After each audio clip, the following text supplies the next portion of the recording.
Alright, what's up everybody? Welcome back. This is the second part of the fourth tier in the Ancient World Mysteries Iceberg. If you haven't checked out the first couple parts, I'll make sure I try to link the playlist below. And other than that, man, make sure that you guys like, subscribe, tell a friend to tell a friend to tell a friend. Okay, up first is the Joseph Smith Papyri. So the Joseph Smith Papyri, or the JSP for short, are these Egyptian funerary papyrus fragments from ancient Thebes that are dated between 300 and 100 BC, which, along with 4 mummies, were once owned by Joseph Smith, who is the founder of the Latter-day Saint movements, which is also the Mormons. I'm pretty sure they're like basically the exact same thing. So if I call them the Mormons, then you already know. Anyways, Smith said that the papyrus contained the records of the ancient patriarchs Abraham and Joseph. And in 1842, Smith published what he said was the first part of the translation of the Book of Abraham. A translation of the Book of Joseph was never published by Smith, though. After Smith's death, the papyri passed through several hands. They were presumed to have reached the Museum of Chicago and were subsequently destroyed in the Great Chicago Fire. However, not all of the fragments were burned, and some were eventually acquired by the Metropolitan Museum of Art in 1947. The museum knew the importance of the papyri to the Church of basically the Latter-day Saints, and in 1966 they actually reached out to the leaders of the church and notified them that they had these things in their collection. And in 1967, basically the Mormons, they got their like papyri back. And since then, basically, it's sparked a bunch of new interest in it, and since then has been like heavily studied, debated. There's a whole bunch of stuff with this. So, truthfully, if you believe it, you believe it. If you're a Mormon, let me know. Only thing I know about Mormons is honestly from the Family Guy episode. If you guys have ever seen that. Well, I wish I took your advice and picked a new religion. I'm gonna be a Mormon. A Mormon? Are you sure? Come on, nailing a different wife every night, that's a no-brainer. So other than that, we're moving on to the next one. Okay, up next is supposed to be the Lost Labyrinth of Egypt, but to be honest, guys, this one has so much information that this could be a 15-20 minute video in itself, and I don't really want to like cheap out on any information because it's kind of like all important to the labyrinth itself. So I think I'm just going to do that and make my own separate video on this. So we're going to skip this one, we're going to go right to the next one. Simple as that. Okay, so up next is the Tollund Man. So the Tollund Man, he basically died in somewhere around 405 to 380 BC, so just keep that in mind. Anyways, like I was saying, the Tollund Man is a naturally mummified corpse of a man who lived during the 5th century BC, during the period characterized in Scandinavia as the pre-Roman Iron Age. He was found in 1950, preserved as a bog body near Sikkelberg on the Jutland Peninsula in Denmark. The man's physical features were so well preserved that he was mistaken for a recent murder victim. 12 years before his discovery, another bog body, Elling woman, was found in the same exact bog. And basically, the cause of death has been determined as by hanging. Scholars believe the man was a human sacrifice rather than an executed criminal because of the way his body was arranged, and basically his eyes and mouth were closed. So they figured it was like kind of like a whole ritualistic thing. And bog body is basically, it's kind of like, you know what I mean, in the name, these people were just like, they died and basically they got mummified because they died in a bog and like all the water and stuff like that, you know what I mean? Anyways, moving on to the next one. Okay, up next is the mystery of the Varna gold. So in the 1970s, archaeologists in Bulgaria stumbled upon a vast Copper Age necropolis from the 5th millennium BC containing the oldest golden artifacts ever discovered near the modern day city of Varna. But it was not until they actually reached grave number 43 that they realized the actual significance of what they just found. Inside burial number 43, they unearthed the remains of a high-status male buried with unfathomable riches. More gold was found within this one burial than in the rest of the like entire planet basically at that time, okay? Nobody had more gold than this guy. He can even flex that if he wanted to. Anyways, most people have heard of the great civilizations of Mesopotamia, Egypt, and the Indus Valley, which are all noted for being the earliest civilizations to feature urbanization, organized administration, and cultural innovation. But very few have heard of the mysterious civilization that emerged on the shores of lakes near the Black Sea some 7,000 years ago. This thing was not this small and inconsequential society that emerged in a little corner of what would become Bulgaria and disappeared quickly into into basically like history, you know what I mean? Like, these people were actually this crazy advanced civilization that were more ancient than Mesopotamia and Egypt, okay? And they were the first known culture to ever craft golden artifacts. Anyways, Varna is also now home to the largest known prehistoric necropolis in southeastern Europe, okay? which reflects a richness in cultural practices, complex funerary sites, and ancient belief system, and the capacity to produce exquisite and expertly crafted goods. It has come to be known as the cradle of civilization in Europe. So, anyways, there's a whole mess of shit on the Varna culture themselves. This was just specifically on the Varna gold, which is still really a mystery because nobody really knows how this one dude got it. Nobody knows who this guy actually is. But anyways, this was literally the Jeff Bezos of the 5th millennium. So that's it, man. Anyways, moving on to the next one. Okay, so next up is, where did the Sumerians come from? So the Sumerians were the people of southern Mesopotamia whose civilization flourished between 4100 and 1750 BC. Their name comes from the region, which is frequently and incorrectly referred to as a country. Sumer was never cohesively an actual political entity. It was more just a bunch of city-states that all had their own kings, but they were all kind of like interconnected. Anyways, Sumer was the southern counterpart to the northern region of Akkad, whose people actually gave Sumer its name, which they considered to be the land of the civilized kings. And the Sumerians themselves actually referred to their region just as the land, or the land of the black-headed people. And the Sumerians themselves were responsible for many of the most important innovations, inventions, and concepts taken for granted nowadays. Basically, these people invented time, if that makes sense. It kind of doesn't when I say it out loud, but basically they came up with the concept of creating a 12-hour day, a 60-minute hour, and a 60-second minute.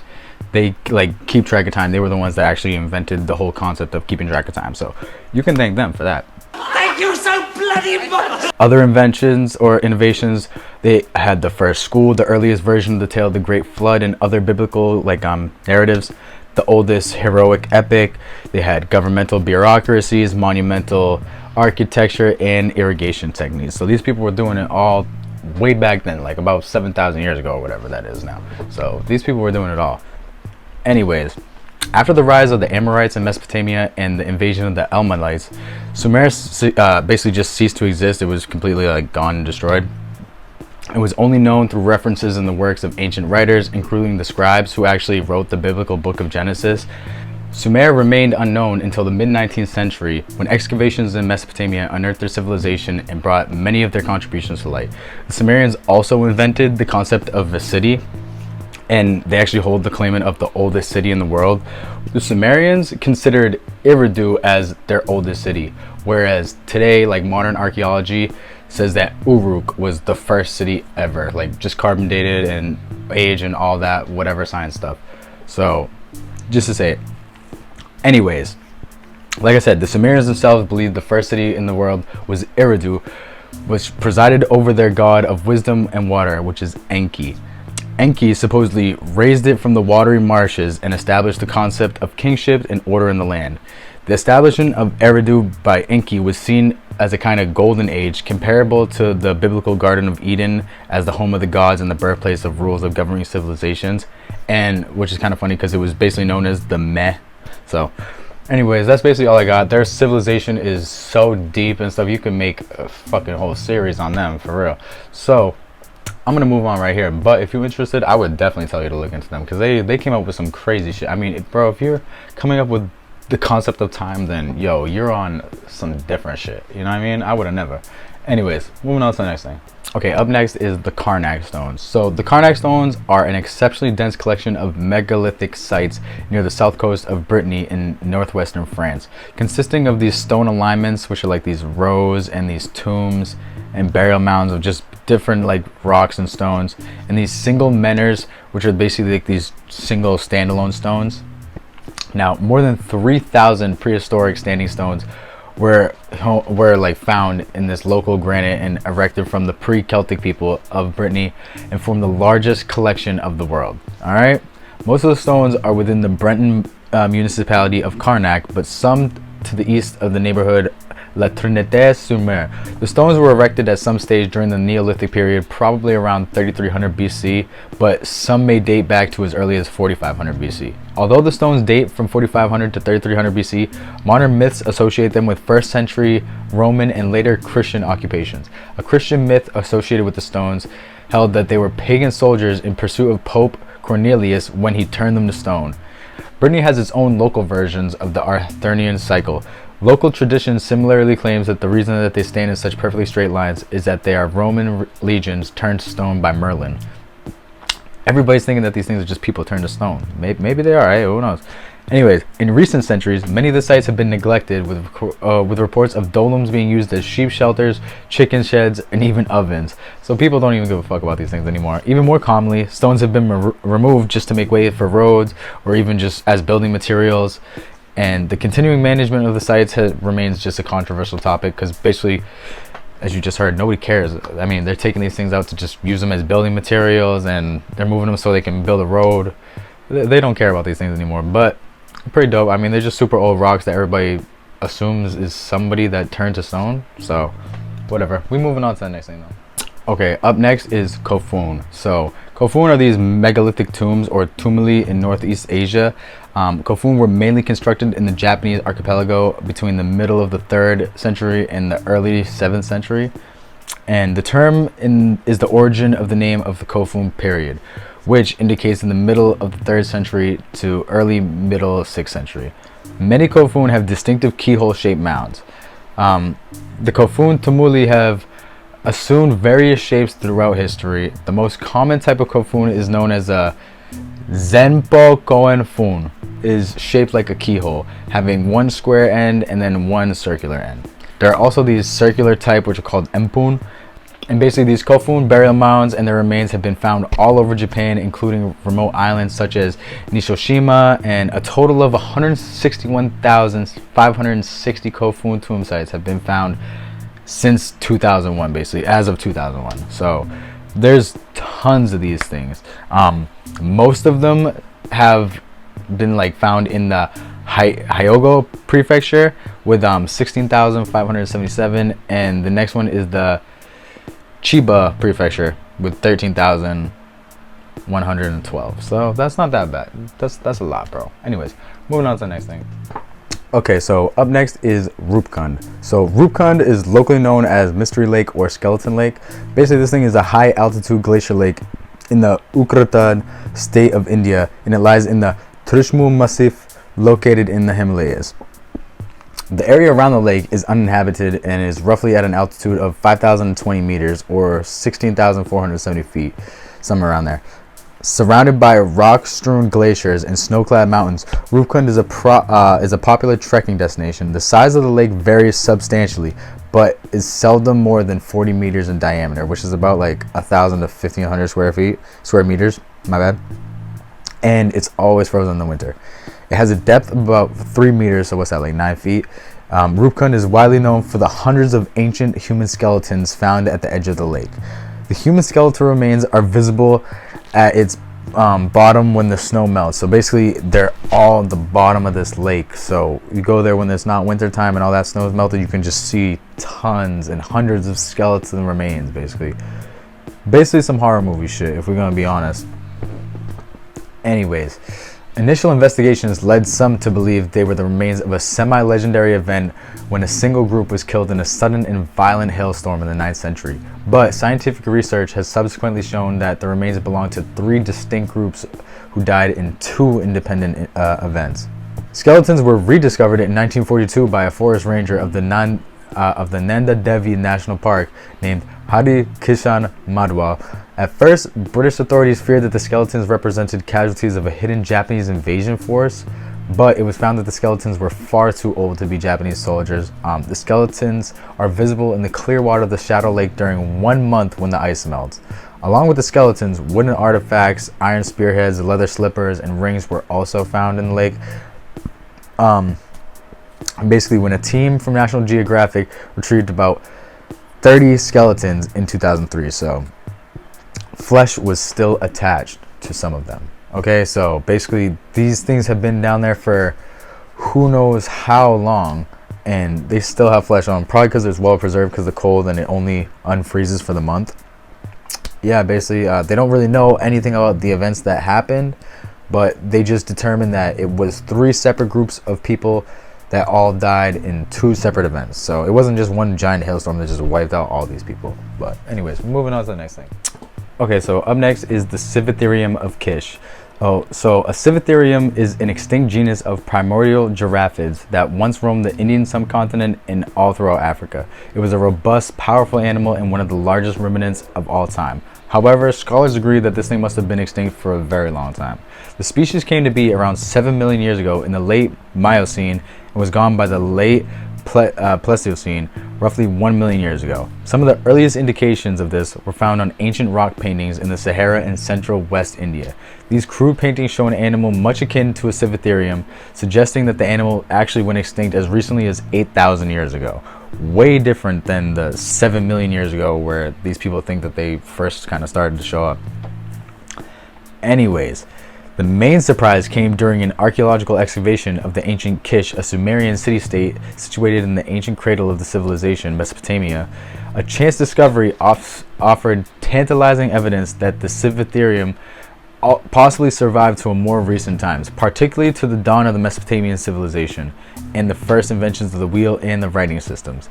The object in question was discovered during a joint archaeological expedition between the Field Museum and the Oxford University in the mid-1920s. An elaborate copper rain ring created to fit onto the tongue of a chariot. This item was discovered in a deeper level and was dated roughly to around like 3500 BC, and it lays along the remnants of a chariot and skeletal remains of a horse.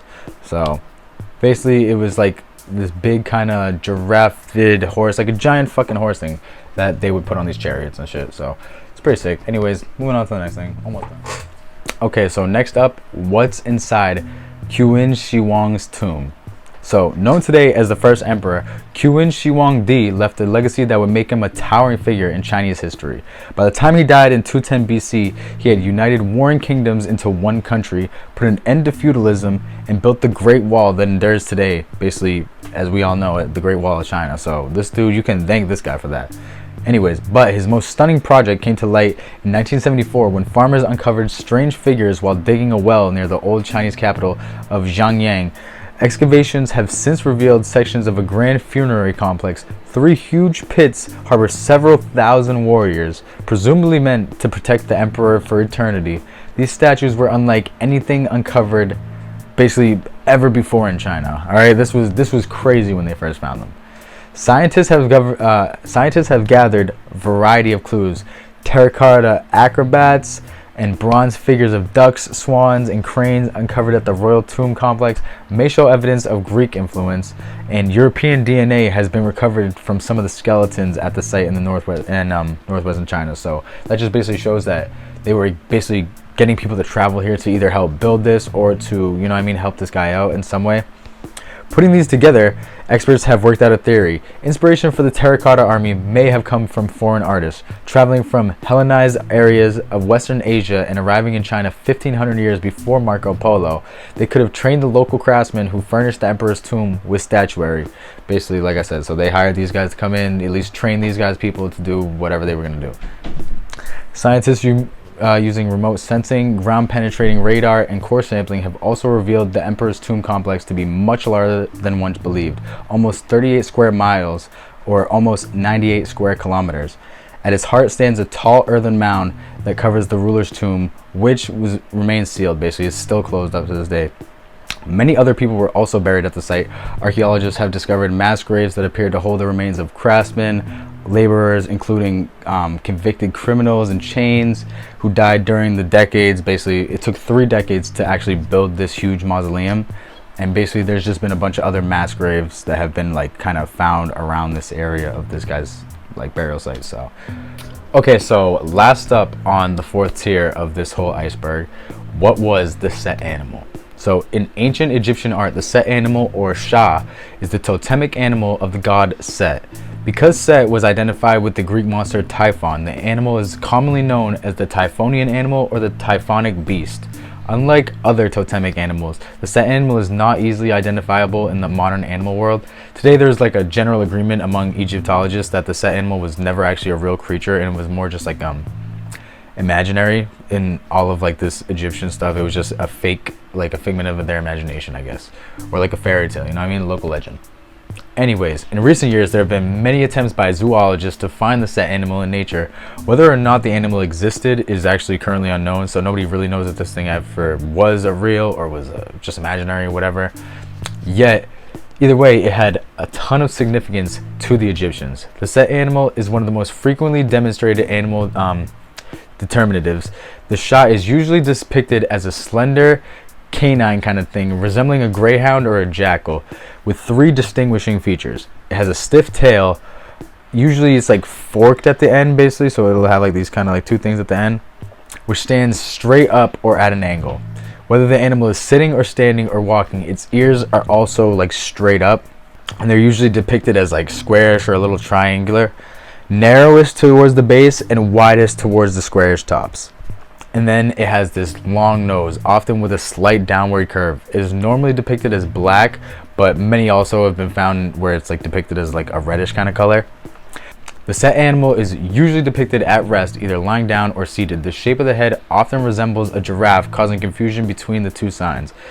General body shape is that of a canine kind of thing, like I said, like a dog, jackal kind of thing. The god Set was usually depicted as a man with the head resembling that of the Shah, so it had like the same kind of giraffe almost head with the same ears and nose and all that, which is why Shah is referred to by Egyptologists as the Set animal or the typhonic beast. So that's the reason why Set is kind of like brought into all these other things. Anyways, although he was also depicted in the form of an ongoer or as a black pig, other animals sacred to Set included the antelope, the hippopotamus, wild boars, crocodiles, and the scorpion, all of which represented strength, power, protection, and wilderness. The Shah was also used as a determinative in the names of Set and the goddess Nut, who may be identified with Nephilis, the wife of Set. And that's basically all we got. So nobody even knows what the actual Set animal is nowadays, or if it was even real, or if it's imaginary. So who knows? But that was it for the 4th tier. I got the next part coming out soon. I'm about to drop a solo video on a few other things anyways, but yeah, we continue with this thing. My bad on the slack, bro. I've just been going through a lot of shit, cuz, you feel me? So we're getting back to it though. Make sure that y'all like, subscribe. If you made it this far, I love you for real, for real. Make sure that y'all get laid and stay dangerous, cuz, you feel me? The world's getting crazy out here. So that's it. Stay dangerous, stay safe. Catch y'all later.